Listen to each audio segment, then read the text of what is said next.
पृथ्वी हमारे सौरमंडल का तीसरा और केवल ऐसा ग्रह जिस पर जीवन संभव है। यूं तो पृथ्वी की संरचना लगभग 450 करोड़ साल पहले हुई थी, पर पृथ्वी का अंत कब होगा और कैसे होगा, इसका सही अनुमान अभी तक कोई नहीं लगा पाया है। नमस्कार दोस्तों, आज के इस एपिसोड में आपका स्वागत है।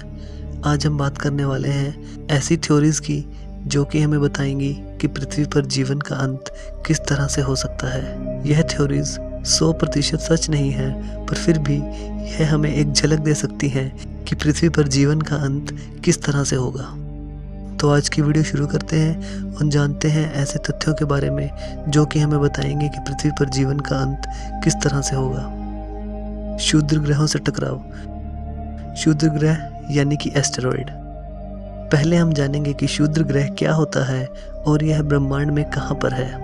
क्षुद्र ग्रह या एस्टेरॉयड वो पत्थर हैं जो कि ब्रह्मांड में घूम रहे हैं और जो कि हमारे सौर मंडल के ग्रहों की भांति सूर्य की परिक्रमा करते हैं। वैसे तो यह पूरे ब्रह्मांड में है, पर दोस्तों हमारे सौर मंडल में यह मंगल और बृहस्पति ग्रह के बीच में एस्टेरॉयड बेल्ट में पाए जाते हैं और जिसमें करोड़ों एस्टेरॉयड हैं जो सूर्य की परिक्रमा कर रहे हैं। ऐसा ही एक एस्टेरॉयड एपोफिस जो कि माना जा रहा था कि धरती से 2036 में टकराएगा और जो कि 300 मीटर चौड़ा था। यूं तो इसका आकार काफ़ी छोटा था, पर अगर यह पृथ्वी से टकराता तो इतनी ऊर्जा पैदा होती जो कि एटम बम से लगभग 1 लाख गुना ज़्यादा होती और जो कि धरती पर जीवन को नष्ट करने के लिए काफ़ी थी। पर हमारे वैज्ञानिकों का अनुमान उसके समय को लेकर गलत निकला और वो एस्टेरॉयड 2013 में पृथ्वी के पास से बिना टकराए निकल गया। और दोस्तों आपकी जानकारी के लिए बता दूं कि एक एस्टेरॉयड जिसका व्यास यानी डायमीटर 20 से 80 किलोमीटर का हो और वो धरती से टकराए तो वो धरती के पूरे जीवन को नष्ट कर सकता है। और सबसे बड़ा एस्टेरॉयड जो एस्टेरॉयड बेल्ट में घूम रहा है उसका डायमीटर यानी व्यास लगभग 525 किलोमीटर का है। सुपर वोल्केनो इरप्शन या फिर ज्वालामुखियों का फटना। ज्वालामुखी के फटने ने धरती पर जीवन को बहुत बार अस्त व्यस्त किया है और काफ़ी भारी भरकम नुकसान भी पहुंचाया है। माउंट तंबोरा ज्वालामुखी जो कि इंडोनेशिया में स्थित है, उसने सन 1816 में अप्रैल के महीने में बहुत भारी तबाही मचाई और उसमें लगभग 92,000 लोगों को अपनी जान से हाथ धोना पड़ा। और इसके फटने से इस ज्वालामुखी की लंबाई 13,000 फुट से घटकर लगभग 9,000 फुट रह गई थी। और इस ज्वालामुखी का असर सिर्फ यही 92,000 मौतों तक नहीं रहा, इसके फटने से आसमान में रह गई गैसों के कारण वातावरण में तापमान कम रह गया और जिससे फसलें नष्ट हो गई और जो कि और 1 लाख लोगों की मौत का कारण बनी। दोस्तों यह तबाही केवल एक सामान्य ज्वालामुखी यानी वोल्केनो की वजह से हुई थी। सोचिए अगर नॉर्मल ज्वालामुखी की जगह एक सुपर वोल्केनो कभी फट जाए तो क्या होगा। सुपर वोल्केनो के फटने से भारी तबाही होगी। जहां नॉर्मल वोल्केनो में लगभग 1 किलोमीटर क्यूब तक का मैग्मा होता है, वहीं सुपर वोल्केनो में लगभग 1000 किलोमीटर क्यूब तक का मैग्मा होता है। मैग्मा पिघले हुए पत्थर से बनता है जिसका तापमान लगभग 1300 डिग्री सेल्सियस तक होता है। और सुपर वोल्केनो के फटने से बहुत बड़े काले धुएं के बादल बन जाएंगे जो कि सूर्य की किरणों को धरती पर आने से सालों तक रोके रखेंगे और धरती पर जीवन का अंत हो जाएगा। नष्ट होते सितारे। यूं तो रात में टिमटिमाते हुए सितारे बहुत सुंदर लगते हैं, पर यह भी धरती पर जीवन को नष्ट करने का कारण बन सकते हैं। जब 2 नष्ट होते हुए सितारे आपस में मिलने लगते हैं तो वो गामा किरणों का एक सुपरनोवा बनाते हैं और जो कि इतनी शक्तिशाली और चमकदार होती हैं कि हमारी धरती को कुछ पलों में ही नष्ट कर सकती हैं। हमारी धरती ही नहीं, वो अपने दायरे में आने वाली हर चीज़ को चंद सेकंड में नष्ट कर देती है। वैसे ब्रह्मांड में यह प्रक्रिया होती रहती है, पर यह प्रक्रिया धरती से बहुत दूर होती है, इसलिए हमारी धरती और सौर मंडल पर उसका असर नहीं पड़ता। इन 2 नष्ट होते सितारों के मिलने से इतनी गामा किरणें निकलती हैं जिनकी ऊर्जा हमारे सूरज से लगभग 1 करोड़ अरब गुना ज़्यादा होती है। और अगर यह प्रक्रिया धरती से 1000 प्रकाश वर्ष की दूरी पर हो तो धरती इसकी रोशनी से एक पल में भुन जाएगी और पृथ्वी पर जीवन के अंत के साथ साथ खुद पृथ्वी भी नष्ट हो जाएगी। 1 प्रकाश वर्ष या लाइट ईयर का मतलब यह होता है कि जितनी दूरी प्रकाश या लाइट 1 साल में पूरी करता है उसे प्रकाश वर्ष कहते हैं। Big crunch theory. जैसा कि हम सब जानते हैं कि हमारा ब्रह्मांड लगातार फैलता जा रहा है और यह फैलना कब बंद होगा इसका अंदाज़ा किसी को नहीं है। पर अगर हम बिग क्रंच थ्योरी के अनुसार चले तो इस थ्योरी का मानना है कि एक समय ऐसा आएगा जब ब्रह्मांड का फैलना बंद हो जाएगा और उस पॉइंट पर गुरुत्वाकर्षण के कारण पूरा ब्रह्मांड सिकुड़ने लगेगा और सिकुड़ते सिकुड़ते वो एक छोटी सी बिंदु में समा जाएगा और पृथ्वी के साथ साथ पूरा ब्रह्मांड नष्ट हो जाएगा।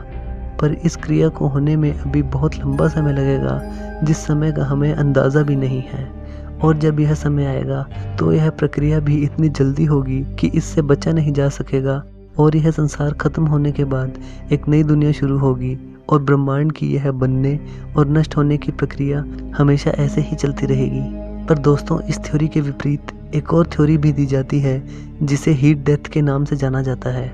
इस थ्योरी के अनुसार हमारा ब्रह्मांड कभी भी फैलना बंद नहीं होगा और यह इतना फैलता जाएगा कि सारे ग्रह, सितारे, सूर्य, आकाशगंगाएं एक दूसरे से बहुत दूर चले जाएंगे। और अगर ऐसा हुआ तो हमारी पृथ्वी पर जीवन संभव नहीं हो पाएगा, क्योंकि सितारों और सूरज के दूर जाने की वजह से हमारी पृथ्वी और हमें पर्याप्त गर्मी यानी ऊर्जा नहीं मिल पाएगी और जीवन का अंत हो जाएगा। तो दोस्तों, ब्रह्मांड फैले या सिकुड़े, दोनों ही तर्कों में पृथ्वी का अंत होना निश्चित है। सूर्य पर होने वाले विस्फोट। सूर्य पर हमेशा अलग अलग तरह के विस्फोट होते रहते हैं और उसमें से एक है सोलर फ्लेयर्स, या फिर जिन्हें कोरोनल मास इजेक्शन भी कहा जाता है। ये ऐसे चुंबकीय विस्फोट हैं जिनके कारण उपपरमाणिक कण या सब एटॉमिक पार्टिकल्स धरती पर पहुंच जाते हैं और जो कि हमारे कम्युनिकेशन सिस्टम को बंद कर सकते हैं और हमारे ग्रह की सारी बिजली और टेक्नोलॉजी को ठप कर सकते हैं। यह सारा काम इन विस्फोटों से निकले उपपरमाणिक कण या सब एटॉमिक पार्टिकल्स करते हैं, जो कि सूर्य से निकलकर पृथ्वी की तरफ लगभग 64 लाख किलोमीटर प्रति घंटे की रफ्तार से आते हैं।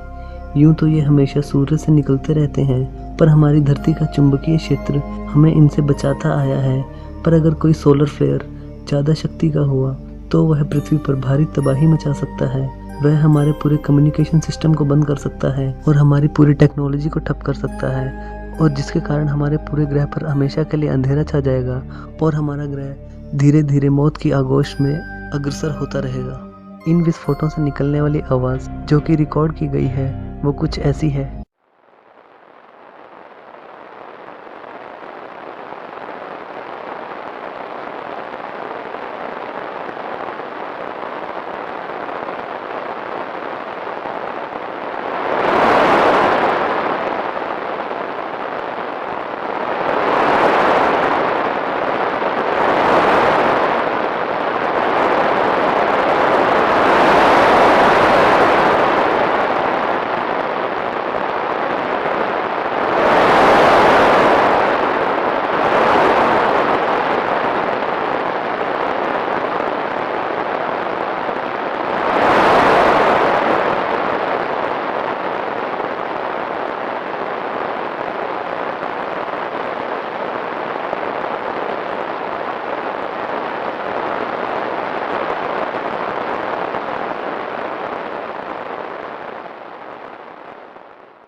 तो दोस्तों, ये थी 5 थ्योरीज जो कि हमें बताती हैं कि पृथ्वी पर जीवन का अंत किस तरह से हो सकता है। दोस्तों, आपको ये मेरी वीडियो कैसी लगी आप मेरे को नीचे कमेंट्स में बता सकते हैं, और अगर आपको मेरी वीडियो पसंद आए तो आप इसे लाइक और शेयर ज़रूर कीजिएगा।